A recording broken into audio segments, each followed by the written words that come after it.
Hello and welcome to another episode of The Founder. Today we have the privilege of sitting down with a remarkable visionary who has not only transformed the digital transformation landscape, but have also built one of the most respected global consultancy firms, Inivos Global.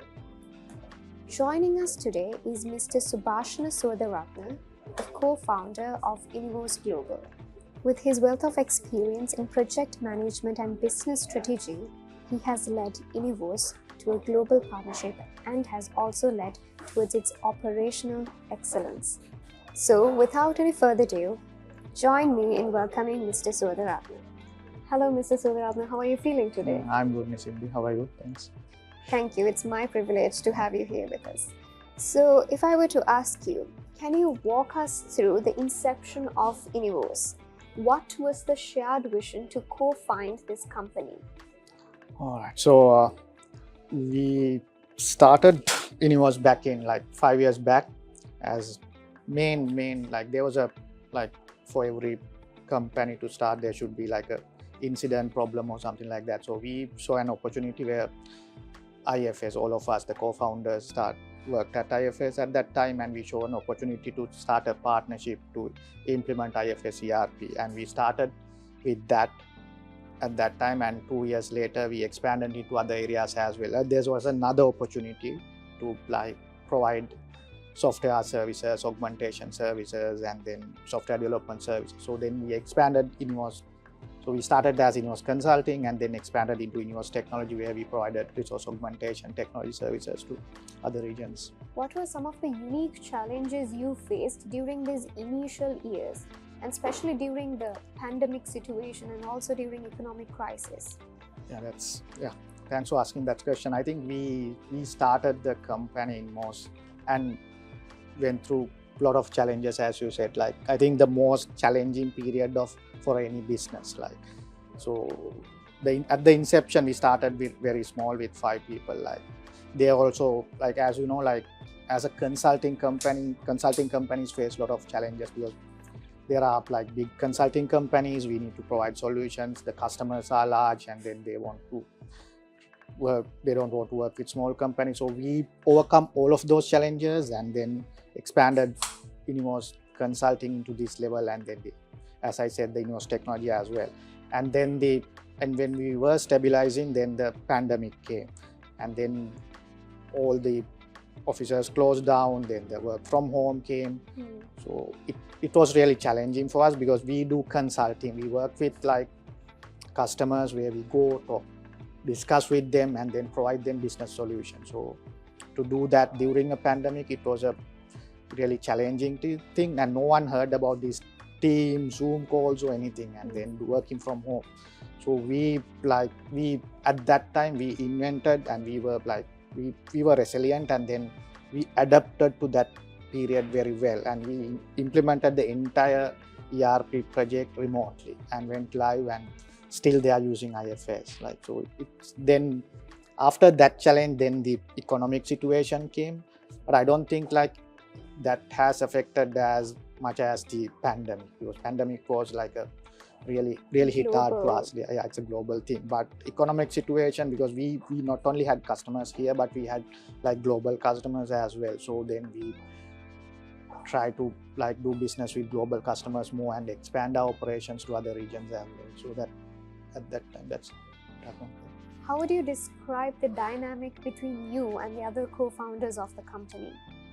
So I think for any startup or even a larger organization, the dynamic, proper sync, and how people work together is very important, where all the leaders or the founders, everyone should have a proper understanding. So we also to have the same. So we might not have the same ideas, same traits, but we try to discuss, agree on certain things, disagree on certain things, and again discuss, and then come up with a solution. So that's what we do all the time, because then different people have different opinions. So we discuss all of those opinions and try to come up with solution. But at the end of the day, understanding between the founders and then listening to each other and working as a team is very important to us.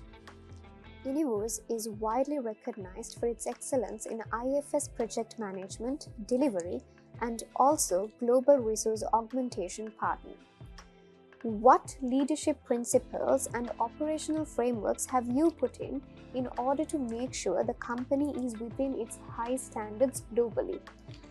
Yeah, thanks for asking that question. Right? So I think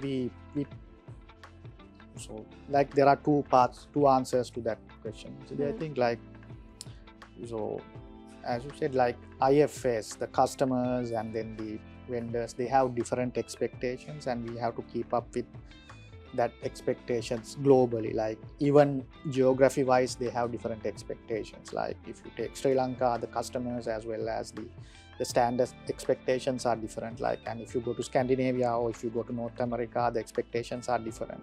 And then we have to train our people, then we have to train our leadership team as well as everyone on different standards. So we always try to improve, we always try to educate and keep the team into standard.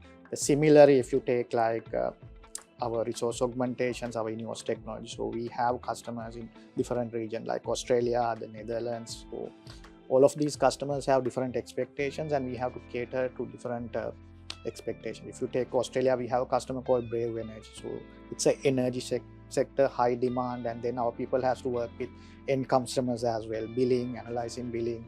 So then we have to train and help them with that. And then we have another customer, ICT Automotive, like we recently signed up with them, and then their expectations are totally different. Then we like, they are working with, their customers are automotive companies like Volkswagen and others. So then it should be secure, then we have to provide them secure environment, then we entirely like change our security systems, how we bring people to office, and then that's why we have to be very flexible, and then we have to ready to be changed with the customer demands, and then change our policies and operational procedures as well. So we are always try to do that, and always try to improve our processes as well with all of these demands.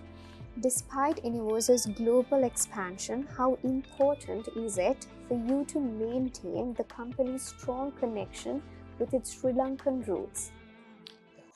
Yeah, so I think like Sri Lanka is always important. Like why our customers work with is, one reason is Sri Lanka. One reason is the quality of resources in Sri Lanka, as well as how they can scale up their teams within Sri Lanka. So as I said earlier, like our customers like ICT Automotive, why they come to Sri Lanka and then why they work with Inivos is like, main reason is quality of resources, and then how Inivos can help them to scale and then meet their demands. Similarly, like if you take IFS, our customers, like we have a customer in US like who help with the US elections, where they manage entire election cycle. So why they come to Sri Lanka and then why they work with Inivos is the things we offer the Sri Lankans, what we can offer, like its integrity, and then their data protections, and then the policies, and even everything we offer. So Sri Lanka is very important, and then we try to expand our resource base in Sri Lanka, even not only resource base but the customers as well. We have like more than 15 to 20 customers within Sri Lanka, so we try to improve that as well. One of the ongoing challenges in Sri Lanka is the migration of skilled tech talents. How would you believe companies like Inivos should play a reversing role in order to mitigate this problem? Yeah, so for people going out is like, it was always happening. Like if you take even like 20 years back, like a lot of people migrate to different countries. Like there are different reasons. It could be like economic reasons, social reasons as well. So we as a company, or even as a nation, we might not be able to stop that completely. But what I think as an Inivos as a single entity, we can't do anything on our own. There are certain things we can do, but I think like everyone together, like industry, IT industry, and then the other industries like healthcare and then manufacturing, as well as the government, together should work and come up with certain solutions, and the policy changes where the Sri Lanka and the job market and then the social conditions are much more attractive to young people to stay here, work in the industry and then contribute to the economy and the companies like us as well. So what we are trying to do is like, as much as possible, we try to listen to the voices of the young people, and then what they want from Sri Lanka, and then we try to educate them, give them opportunities, and then to like try to keep them within Sri Lanka. But so that's happening, but like it's an industry-wide thing. I think there are industry bodies in Sri Lanka even for IT, so all of us should work together and come up with a solution for that one. From your perspective, what are the most critical strategies that Sri Lanka must follow to be a global competitor when it comes to the global technology landscape? That's a very good question and very relevant question in the current world. Like the world is changing and the technologies are changing, and then even how the countries, the geopolitical things are working. Like if you work with some one country, and then another country might not want to work with that country, then even if you are providing a service to that country, and then so as Sri Lanka, like we have to be like to identify what's our strength as a, like if I take the context of IT, so then what kind of things we can offer. Is it like if you take India, then 20 years back they identify what they can offer. Like it's like they have a lot of people and they train. Then if you take like, I think 60% of the global call centers, support centers, all of them are in India. So they identify that, and then they build on that one. So we can't do that because it's already India is doing that, and other thing is we don't have that much of people to do that. So we need to identify what we can do. Maybe it's quality, maybe it's AI or AI related thing, or maybe it's a automotive software engineering, just like we do, where a lot of buses going around, like because there are like autonomous vehicles, a lot of things are going on. So I think we need to identify the strength of Sri Lanka and align everything to that, like education and then the policies, tax policies, everything, and then work with that common goal. What leadership lessons have defined your journey, and how are you actively developing the future leaders within Inivos? Okay, so for me, it's like always, it's like listening to others, integrity, be honest to myself and be honest to the customers, and then like if you promise something, then do that. And so that's what I tell to others as well, like whoever works with me and whoever works in the second level leaders within Inivos as well. So you have to like always listen to others and opinions, and then be honest. Like there could be like, we can't do like everything, and then you have to like tell your customers or your partners that you can't do that, and then be honest and then build on that one. So that's one of the most important thing, like honesty, integrity, and then openness.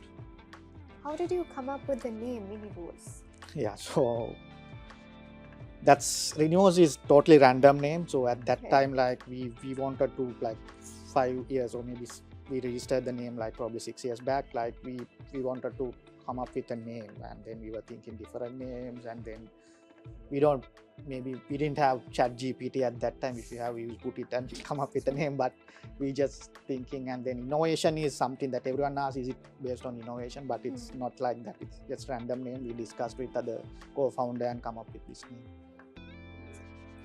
We know that there are a lot of startups. So how to stand out as a global company? Okay, so like any startup. So for us, so to stand out as a global company is like, so what we do is like we try to be unique and provide a unique solutions, where like what we do is like consulting, and then the other one is resource augmentation and product. So we try to improve ourselves, as I said earlier, like so listening to customer demands and then cater to that segment. Like it's because it's ever changing. Even like if you take IFS, like what they expect from us, and then the expectancy expectations are changing, so we need to like be relevant to them. So that's what we are trying to do.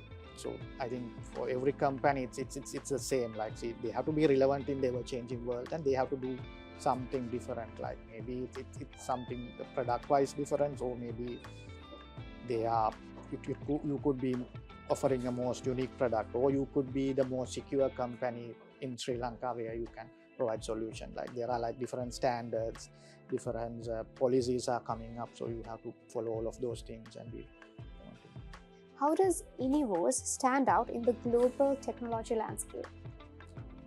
Thanks for asking that question. Actually, like I think I believe we are doing few things correctly. Maybe I'm wrong, but I'll tell you like how we try to be relevant in this technology landscape. So what few things we do are like we try to invest in our resource, like the employees, like different ways, and then to bring them up with the global trends, like, and then how we build our employee base. Maybe like we work with universities, especially like institutes like IIT, where we offer scholarships. Like there's a scholarship program called Inivos Global, and they start like A-level students, they start with us and then go through a 5-year journey, and then we try to build them up with the global technology trends, and then we train them on different projects, and then after 5 years they become like consultants or like technology leaders who can work with global companies and our customers. And similarly, we do like different training programs, and then like different certifications, and so all of those things I think add up to the our uniqueness, where we try to stand out with the employee base who offer like unique solutions to the market. Looking ahead, what is your long-term vision for Inivos, and how do you plan to ensure sustainable growth while maintaining agile in rapidly evolving global market?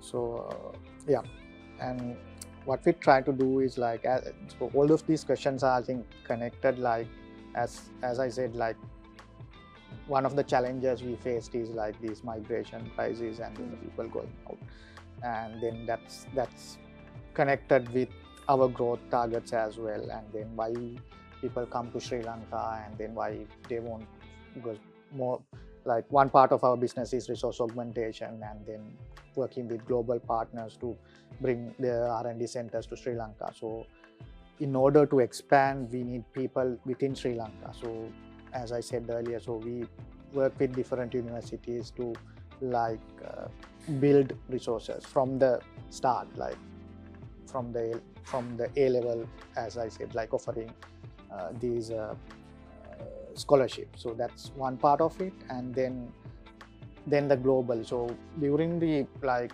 economic crisis, that we realize something, that like you can't be depend on one country, even for your as your customers or even as your resource base or anything like that. So that's why we are globally expanding in different locations like US, or whether it's Scandinavia, Australia, Singapore, or even Bangladesh. So we have like customers as well as certain resource centers in different countries, which is helping us to expand our operations. So those kind of things, and then the technology and the data protections, and because like we work with different regions like Australia or Europe or North America. So those different regions have different requirements from their vendors like us. So then we need to comply with all of those things. So then we try to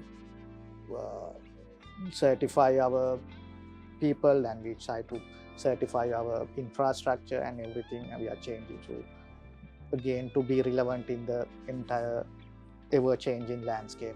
Finally, if you could offer one timeless piece of advice to the next generation of tech leaders and innovators, what would it be and why?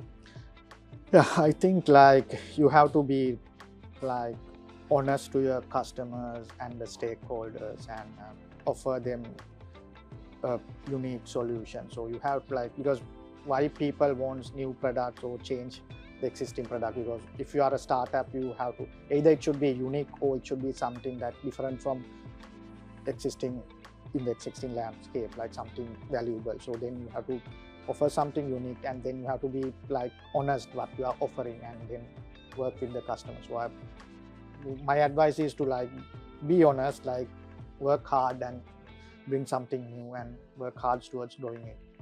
Mr. Suwandarathna, thank you for sharing your extraordinary journey with us.